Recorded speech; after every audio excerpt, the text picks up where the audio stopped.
Olá, eu sou Igor Augusto, sou arquiteto, sou professor e hoje a gente vai trazer um vídeo num formato um pouco diferente para que a gente possa trazer um processo e uma experiência que nós tivemos no nosso escritório de arquitetura, que é o Síntese, para que a gente consiga apresentar essas discussões de todo esse desenvolvimento do projeto que foi premiado em um concurso nacional e que a gente consiga abrir um diálogo e discutir essas questões mais pontuais da arquitetura e da representação gráfica no campo aplicado da arquitetura. Então, a ideia desse vídeo é gerar esse debate e caso vocês tenham alguma questão pontual, mais específica, a gente se coloca à disposição para abrir esse diálogo e, quem sabe, produzir novos conteúdos, algo que seja de interesse particular seu e de outras pessoas. Então, esse concurso é um concurso nacional, profissional, que foi promovido pela GIZ, EDUS e pelo MDR. E ele foi organizado pelo IAB do Distrito Federal. Então, foi uma cooperativa entre Brasil e Alemanha, e aí eles promoveram esse concurso que tem um foco em produzir unidades habitacionais de interesse social com foco em sustentabilidade e eficiência energética. Quem tiver mais interesse em conhecer o nosso trabalho, eu vou deixar as redes sociais aqui embaixo na descrição também, o site do concurso, os resultados, para que você possa ver as outras propostas que são super interessantes e todo esse material você consegue acessar aqui pela descrição. Caso você ainda não seja inscrito no canal, se inscreve aqui para acompanhar o nosso conteúdo. A gente produz esse tipo de conteúdo toda semana e traz sempre esse espaço para discussão, para o diálogo, da relação da arquitetura, da representação gráfica. Então, o nosso objetivo é estabelecer esse contato e essa comunicação para promover esse tipo de discussão, tanto aqui no YouTube como também nas nossas redes sociais, no Instagram, o Facebook. A gente está sempre presente e sempre escutando o que vocês têm a dizer e sempre aprimorando, seja os nossos cursos, como as nossas produções de conteúdo aqui para esses canais. Então, se inscreve, se gostar desse vídeo, pode compartilhar com outras pessoas, que isso ajuda a gente a chegar em mais pessoas e ampliar a nossa discussão e incentiva a produzir cada vez mais esse tipo de conteúdo, se for relevante e agregar. Então, como eu já mencionei, esse foi um concurso nacional, concurso de arquitetura, para desenvolver um projeto de arquitetura, e tinha foco a eficiência energética, tá? Então, o assunto particular desse projeto, desse trabalho que nós desenvolvemos, é a sustentabilidade na arquitetura. O concurso estabeleceu um terreno virtual, porque uma das premissas desse trabalho era de não desenvolver simplesmente um conjunto habitacional. Nós não entendemos esse projeto como um projeto de uma edificação, mas um modelo de arquitetura capaz de se replicar, que seja modular e seja capaz de se adaptar às diversas zonas bioclimáticas do país. Ou seja, é um modelo que é sensível ao território que ele é inserido. Então, nós não tratamos isso como um projeto de arquitetura nesse primeiro momento, mas como um modelo que, depois da interação com o território e das decisões projetuais, isso sim se torna um projeto de arquitetura.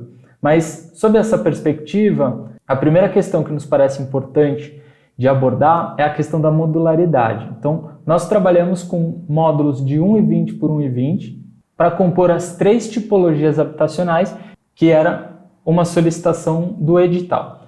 Então, nós temos primeiro a unidade P, que é de 1 dormitório, a M, que são 2 dormitórios, e a G, que são 3 dormitórios. A modularidade é interessante porque a questão da replicabilidade ela é possível a partir do módulo. Então você trabalha com um grid, uma malha que você consegue organizar em diversos arranjos novas implantações, né?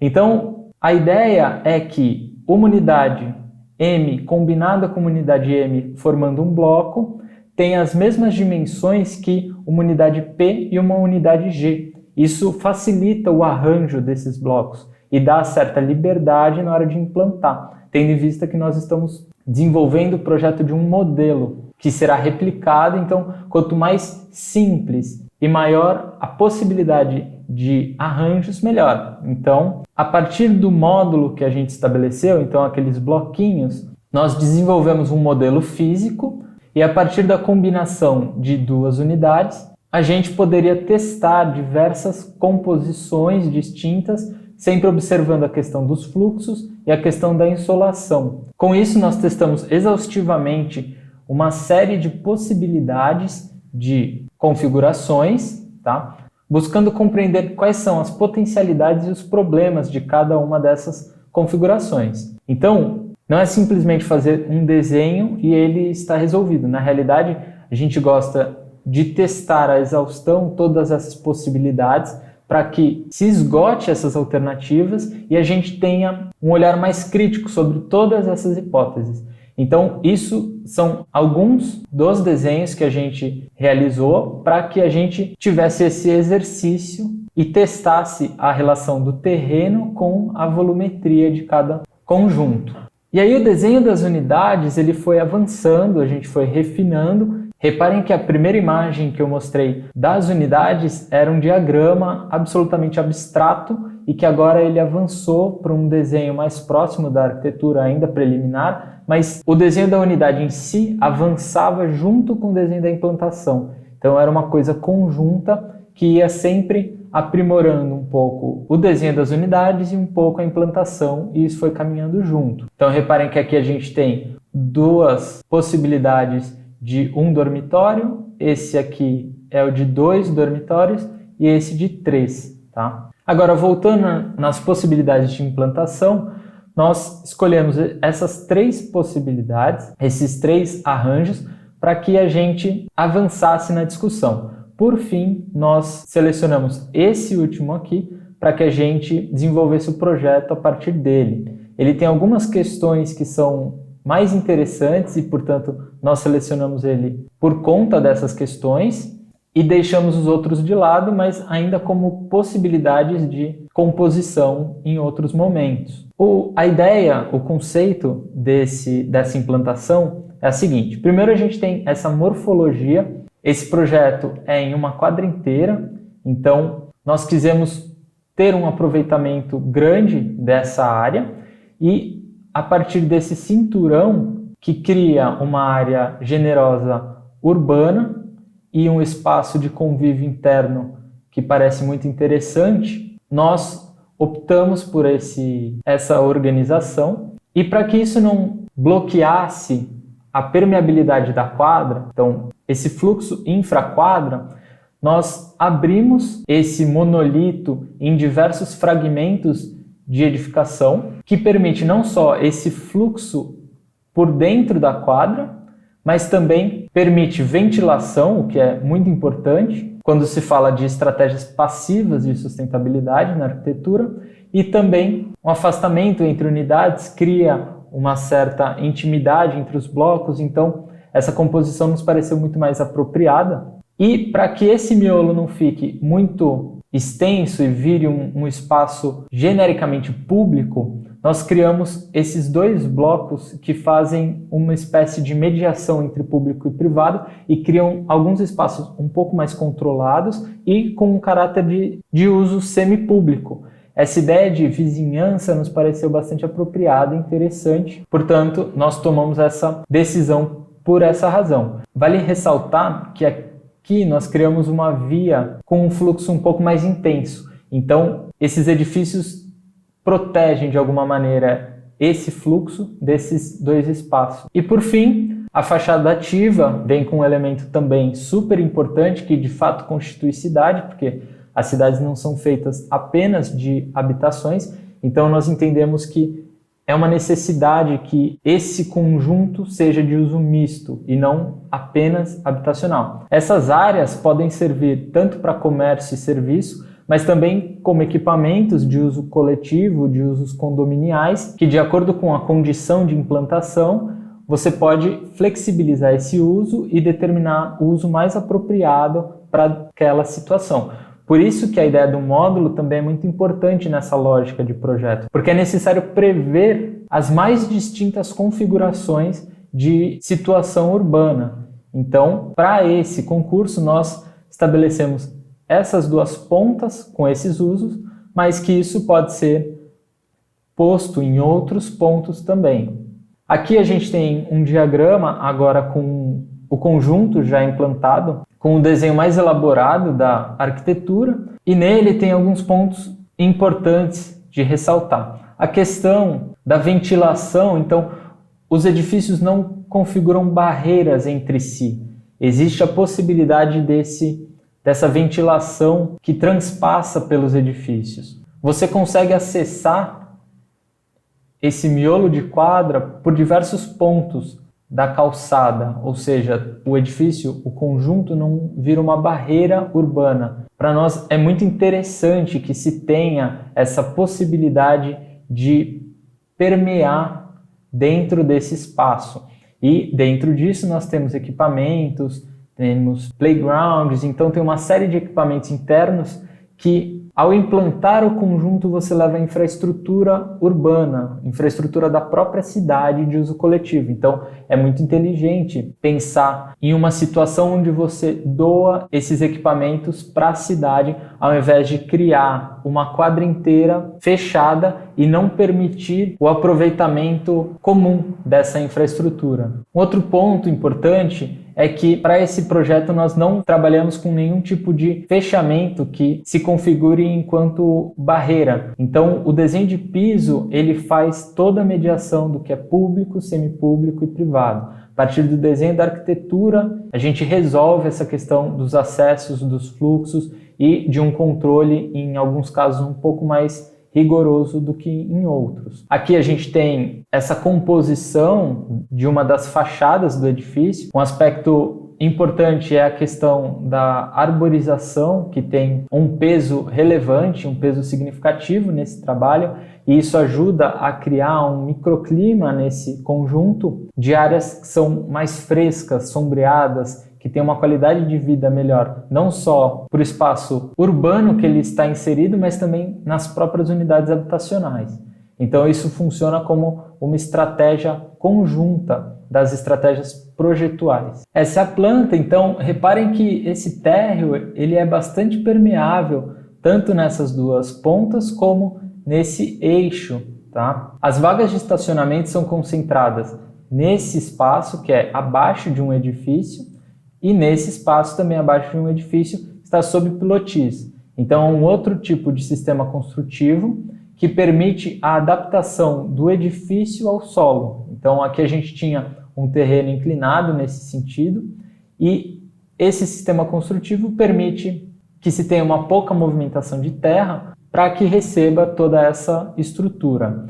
Aqui tem algumas previsões de vagas e nós criamos uma rua interna para os automóveis acessarem esses espaços, tá? Mas sempre frisando que não é um espaço do automóvel, é um espaço do pedestre, onde o estranho ao automóvel e o percurso que ele faz dentro desse terreno é muito limitado. Ele entra aqui e aí distribui para as vagas, e aqui é a mesma coisa, ele entra aqui e distribui para as vagas. Nós tínhamos essa limitação do espaço, então era um espaço que foi necessário aproveitar muito bem as áreas para que não tivessem áreas residuais e que fornecesse o máximo possível de espaços coletivos. Aqui na frente a gente tem algumas possibilidades de usos que podem ser condominiais, de comércio e serviço, e aqui a mesma coisa. Quando a gente olha para o pavimento tipo, as unidades de 2 dormitórios são esses blocos em azul claro, aqui.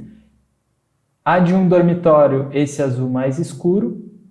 E de 3 dormitórios, esse vermelho. As passarelas são conectadas nesse momento. E aqui, a relação de nível desse bloco com esse é de meio nível. Então, essa escadaria, ela atende tanto esse conjunto como esse conjunto. A pessoa que está nessa unidade consegue chegar até as outras unidades. Então, essa conexão é algo que nós achamos importante para que existisse o sentido de unidade entre o conjunto, né? E aqui a mesma coisa. Aqui a gente tem o corte transversal. Reparem que o sistema construtivo, nesse caso aqui à direita, é um sistema de pilar e viga pré-fabricado que permite não ter grandes alterações no terreno, então o terreno pode inclusive ser um pouco inclinado, e nesse caso é necessário que o terreno esteja plano para apoiar esse bloco. Então, uma das premissas também foi de mexer o mínimo possível no terreno, para que a gente não precisasse trazer muita terra nem retirar muita terra desse território. Então, com o próprio remanejo dentro do terreno, nós conseguiríamos modificar e construir essa nova topografia. Aqui um outro corte, agora no sentido longitudinal, a gente consegue ver com mais facilidade essa topografia e essa diferença de nível. Aqui é uma avenida mais movimentada, um eixo que nós gostaríamos de potencializar enquanto comércio, enquanto espaço com um movimento um pouco mais amplo, concentrar em infraestrutura. E aqui a gente consegue ver essas torres que são de circulação e também concentram a caixa d'água. Então você concentra uma infraestrutura nesses núcleos e cria uma identidade para esses conjuntos. Agora, nessa perspectiva, reparem que nós apresentamos esse projeto com apenas duas perspectivas do conjunto. Por quê?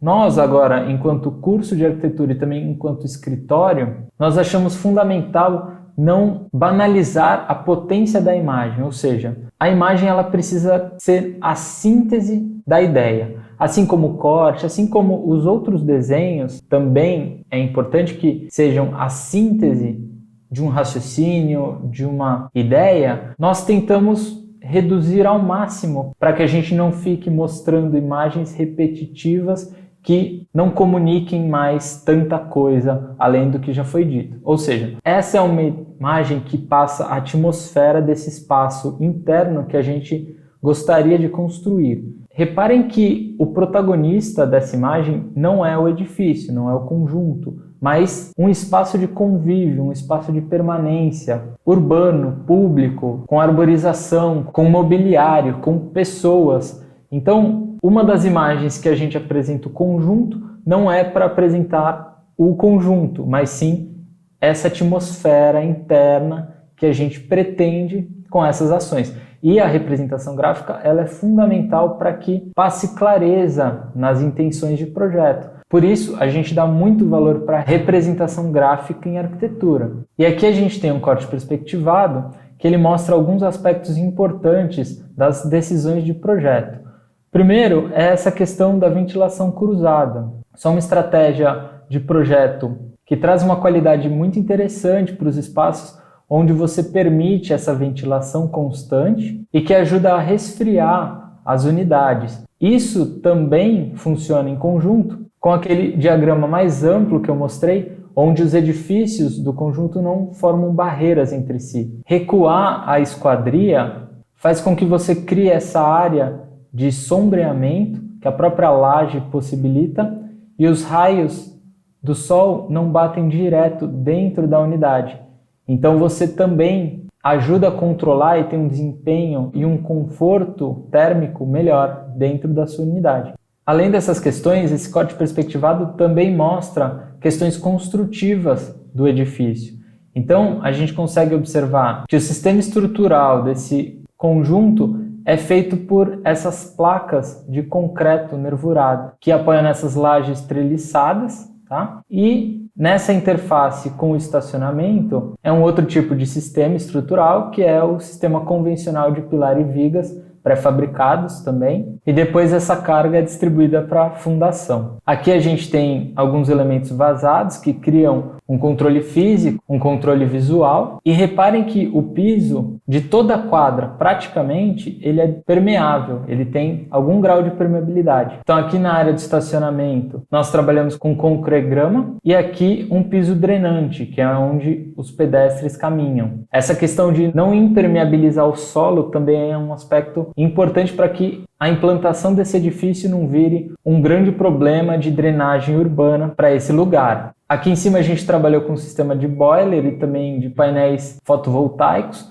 então isso ajuda a minimizar os custos por unidade. e também um sistema de captação das águas da chuva para que isso possa ser reaproveitado. Agora esse já é o desenho um pouco mais detalhado da unidade. Reparem que aquele painel de concreto nervurado que eu comentei está em todo o perímetro da unidade e no núcleo hidráulico.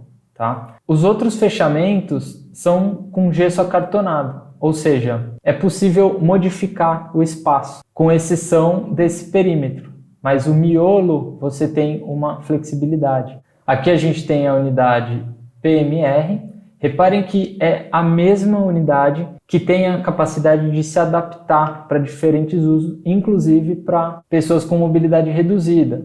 Então, com um simples ajuste de portas e de disposição do mobiliário, você consegue adaptar essa unidade para essa nova situação. E aqui a gente tem uma outra condição, que é um espaço de um café, por exemplo, um uso comercial, que também consegue receber esse tipo de programa, com a mesma unidade. Aqui a gente tem agora a unidade com 2 dormitórios, a sala aqui no meio, e reparem que a mesma questão. Você consegue adaptar o layout e as portas para atender essa nova necessidade. E aqui um uso também coletivo, como um salão de festas, por exemplo. E essa é um pouco a configuração, né? Essa atmosfera que a gente imagina para essa unidade de 2 dormitórios. Então aqui a gente tem o jantar e o estar, vendo um dos dormitórios. E essa é a unidade com 3 dormitórios. Repare que, mais uma vez, o perímetro é estrutural, então você não pode mexer. E esse miolo é feito com gesso acartonado, então você consegue modificar todo esse espaço. Aqui, adaptado a PMR e, mais uma vez, um uso de caráter comercial. Essa imagem é da unidade de 3 dormitórios, então você tem aqui uma concentração de atividades que começa com a cozinha, o serviço, uma área de leitura, de trabalho, e aqui você tem o acesso aos quartos. Então, como os espaços já são bastante reduzidos nessas unidades, a gente tenta otimizar ao máximo os espaços para que não tenham espaços residuais ou de corredores sem uma função relevante. Então essa combinação é bastante interessante para você potencializar o espaço. Agora olhando um pouco mais de perto o aspecto construtivo da unidade, nesse diagrama explodido a gente consegue ver esse aspecto do painel. A gente tem um conjunto de peças de painéis que compõem essas unidades, estruturam o conjunto e podem ser fabricadas numa indústria, numa fábrica e só montadas na obra, o que otimiza muito tempo e custo da obra. Internamente a gente tem essas divisórias de gesso acartonado, as esquadrias e o painel deslizante de veneziana. E aqui a gente tem também o sistema de lajes pré-fabricadas. Essa é uma fotografia de um modelo físico que nós desenvolvemos para compreender como essas peças funcionavam e se articulavam entre si. A gente trabalhou com um número bastante reduzido de peças que compunham as unidades. Lá na nossa prancha a gente fez um cálculo levantando quantas peças seriam necessárias para compor esse projeto, que, mais uma vez, enfatizando essa questão da industrialização do projeto. Aqui